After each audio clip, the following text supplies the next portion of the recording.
বাবা মানে হাজার বিকেল আমার ছেলেবেলায়, বাবা মানে রোজ সকালে পুতুল পুতুল খেলায়। বাবা মানে হাজার বিকেল আমার ছেলেবেলায়, বাবা মানে রোজ সকালে পুতুল পুতুল খেলায়। বাবা মানে কাটছে ভালো, যাচ্ছে ভালো দিন, বাবা মানে জমিয়ে রাখা আমার অনেক ঋণ। বাবা মানে হাজার বিকেল আমার ছেলেবেলায়, বাবা মানে রোজ সকালে পুতুল পুতুল খেলায়। বাবা মানে আসসালামু আলাইকুম সুপ্রিয় দর্শক, আমরা আজ রয়েছি সৌদি প্রবাসী আবুল কাশেমের বাড়িতে। আপনারা অবশ্যই বুঝতে পেরেছেন এই মুহূর্তে আমরা রয়েছি চিটগাংয়ে। দেখতে পাচ্ছেন ক্যামেরা স্ক্রিনে সৌদি প্রবাসী আবুল কাশেমের নাম বলতে আঙ্কেলে কান্নায় ভেঙে পড়েছেন। মূলত তিনি সংসারের ঘানি টানতেই সৌদি আরবে গিয়েছিলেন শ্রমিক হিসেবে, কিন্তু সেখানে গিয়ে দীর্ঘ 25টি বছর তার জীবন থেকে হারিয়ে গিয়েছে। দেখতে পারেনি ছেলে সন্তানের মুখ, দেখতে পারেনি প্রিয়তমা স্ত্রীর মুখ।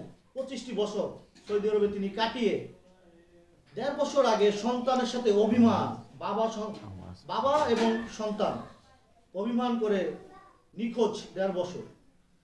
অবশেষে 1.5 বছর পরে ব্রাকের মাধ্যমে তিনি পাসপোর্ট ছাড়া বাংলাদেশে এসেছেন। তো আমরা দেখেছি সোশ্যাল মিডিয়ায় বাংলাদেশে আসার পরে তার ছেলে যে বসে আছে তার পাশে, আবেগ ঘন মুহূর্তটি আমরা দেখেছি সোশ্যাল মিডিয়ায়। তো তার মেয়ে আছে তার ডাইন পাশে, মেয়েও কিন্তু অনেকটি আবেগে আপ্লুত হয়ে পড়েছেন। আমরা আজ মেয়ের সঙ্গে একটু কথা বলার চেষ্টা করব। তো দর্শক, আশা করি ধৈর্য সহকারে আমাদের সঙ্গে থাকবেন এবং ভিডিওটি দেখবেন। আপা আসসালামু আলাইকুম, একটু জোরে কথা বলবেন। কেমন আছেন? আলহামদুলিল্লাহ ভালো আছেন। ভালো আছেন আলহামদুলিল্লাহ। আমরা দোয়া করি আপনারা সব সময় ভালো থাকেন এবং সুস্থ থাকেন, সেই কামনাই করি। সর্বপ্রথম আমি জানতে চাইবো আপনার পরিবারে আপনারা ভাই বোন কতজন ছিলেন? আমরা ভাই বোন 6 বোন 3 ভাই। 6 বোন 3 ভাই। জি। আচ্ছা, 6 বোন 3 ভাই মানে বাবা মা 2 জন, মানে 11 জনের পরিবার। জি। তো 11 জনের পরিবার সামাল দিতেই কি আপনার বাবা সৌদি আরব শ্রমিক হিসাবে গিয়েছিলেন? জি। সংসারে ঘানি টানার জন্য। জি। তো 25টি বছর তার জীবন থেকে অতিক্রম হয়ে গিয়েছে, কেটে গিয়েছে। 25টি বছরের মধ্যে তিনি একবারও কি দেশে আসার সিদ্ধান্ত বা ইচ্ছে কখনো জাগেনি? অবশ্যই জাগিয়েছিল, বাট ওটা তো অনেক চেষ্টা করছিল আসার জন্য, কিন্তু উনি আসতো না এখানে। মেয়ে বলে আসতো না, ঠিক আছে। মেয়ের মধ্যে বিয়ে হওয়ার পরে সবগুলা একটা বিয়ের পরে একটু একটু খবর ছিল আমার আব্বু ওখানের মধ্যে, এর পরে কিন্তু খবর আমরা চাইলেও আব্বু দিত না। আব্বুর থেকে এরকম মোবাইল টোবাইল ছিল না, মাঝে মধ্যে খোঁজ খবর নিতাম।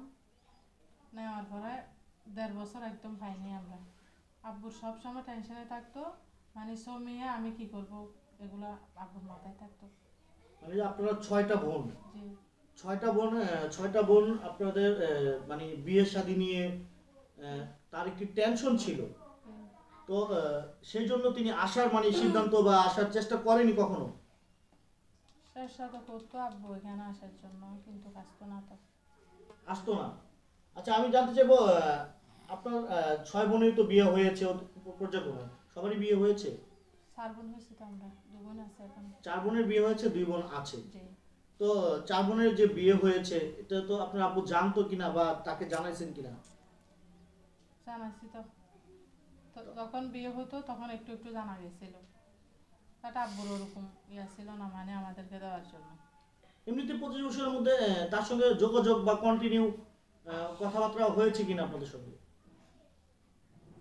হতো তো ওরকম একটু একটু কথা হতো না। একটু একটু কথা বলতো। জি।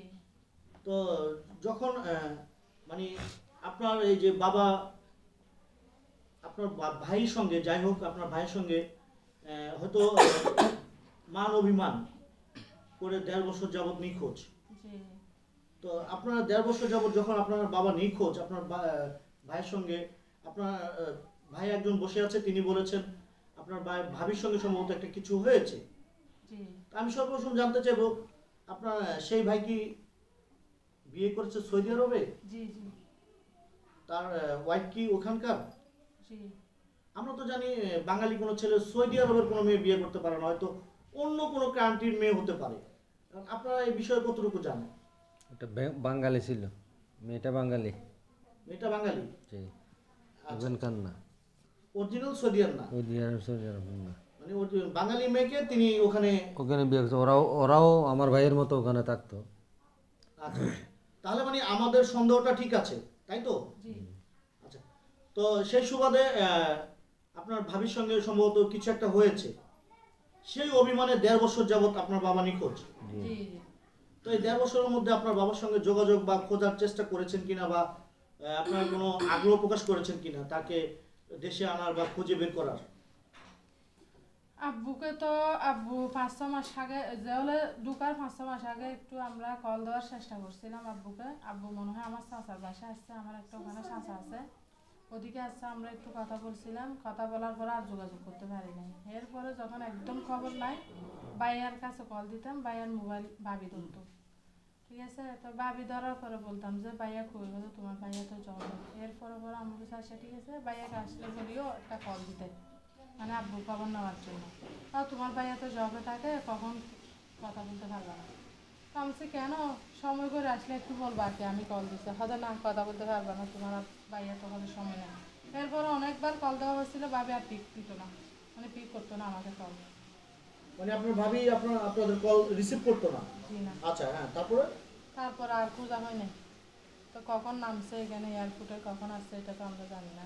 হ্যাঁ, যখন আপনার বাবা সৌদি আরব গিয়েছে তখন আপনার বয়স ছিল কত? এটা সঠিক মনে নাই। খুব ছোট ছিলেন? কিছু মনে আছে বাবার সাথে স্মৃতি? একদম কিছু মনে নাই। এখন দেখতেছি আজকে 3 দিন ধরে বাবা মা একসাথে, এটাই, আর কিছু মনে নাই। আর কিছু মনে নেই? যে এতদিন পরে বাবাকে পেয়েছেন কাছে, বা তখন প্রথম দেখাটা কিরকম ছিল আপনাদের? এটা তো বলতে পারবো না ভাইয়া, এটা তো বাবাকে দেখি তো, আর আগে কি হয়েছে কি হয় না এটা আর মনে ফানি করতে ফানি পারছি বন্ধ না। করতে বলো। আচ্ছা, মানে আপনার সব বাচ্চারা জি বাবার আঙ্গুল ধরে হাঁটে, জি। আপনি কখনো আপনার বাবার আঙ্গুল ধরে হাঁটার সুযোগ কি পাননি? আঙ্গুল ধরে হাঁটবো সুযোগ পাই নাই, বাট কিন্তু কালকের থেকে হাঁটতেছি এদিকে এদিকে হাতে নিয়ে, তারপর সকালে চড়ি ধরে উঠাইছি, এটাই একটু মনে আছে, আর কিচ্ছু মনে নাই। কালকের থেকে মনে করতেছে সবগুলো। আচ্ছা, আমি একটা বিষয় জানতে চাইবো, আপনি তো আপনার বাবার কন্যা সন্তান। জি আমি জানতে চাইবো, মেয়েরা জি সবচেয়ে বাবা প্রেমী হয়, বাবাকে ভালোবাসে, বাবা ভক্ত হয়। তো আপনারা 6 বোন, 6 বোনের মধ্যে আপনারা নিশ্চয়ই বাবাকে খুবই ভালোবাসেন বা বাবা প্রেমী হন। এই কতটুকু বাস্তব? মেয়েরা কি বাবা ভক্ত হয়? আসলে বলা ছোটবেলায় বাবার কোনো স্মৃতি মনে নেই তো, ছোটবেলায় বাবার আঙ্গুল পাননি হাঁটার জন্য, মানে এত ছোট থাকতে আপনার বাবা চলে গিয়েছে। তো এখন যখন আপনার বাবাকে 25টি বছর পরে কাছে পেলেন, কেমন লাগছে এই আনন্দ মুহূর্তে? কাছে পেয়েছে মূলত কারণ হচ্ছে এখানকার লিটন ভাইয়া 25 নম্বর ওয়ার্ডের কাউন্সিলর, এর পিছনের কারণ হচ্ছে রাহাম ভাইয়া, এরপর হচ্ছে জাহাদ মুন্না, তারপর হচ্ছে বেকের মাধ্যমে আমরা আমার বাবাকে পেয়েছি, এটাই শোহার আলহামদুলিল্লাহ, আর কিছু না। যে আপনারা 2 ভাই বোন বা যারা আছেন তারা এতটা পাগল বাবার জন্য, কিন্তু আপনার সৌদি আরবে যে ভাই থাকে সেই আপনার বাবা যে আপনারা পেয়েছেন সে কি জানে? এটা এখনো আমরা তো শিওর জানি না, কে খবর পাইছে কিনা, আমরা খোঁজ নেওয়ার চেষ্টা করতেছি। তার তার সাথে কি আপনাদের যোগাযোগ নাই? যোগাযোগ বলতে ফোন দিলে রিসিভ হয় না, ফোন দিলে রিসিভ করে না, ফোন পাইলে উনি ব্যাক করে না। যেহেতু দেশের বাইরে, এখন আমরা তো কিছু করতে পারতেছি না তার পিছনে। যে জন্ম দিয়েছে বা বাবা, আপনারা এমন পাগল বাবার জন্য, কিন্তু আপনার সেই ভাই কি আগে থেকে কি একটু ব্যতিক্রম ছিল নাকি ছিল ছিল না, বিয়ার পরে বেশি ইয়ে গেছে। আগে তো তেমন থাকার কথা ছিল না আমরা এটা বুঝি নাই, বিয়ার পরে জিনিসটা অনুভব করতেছি আর কি।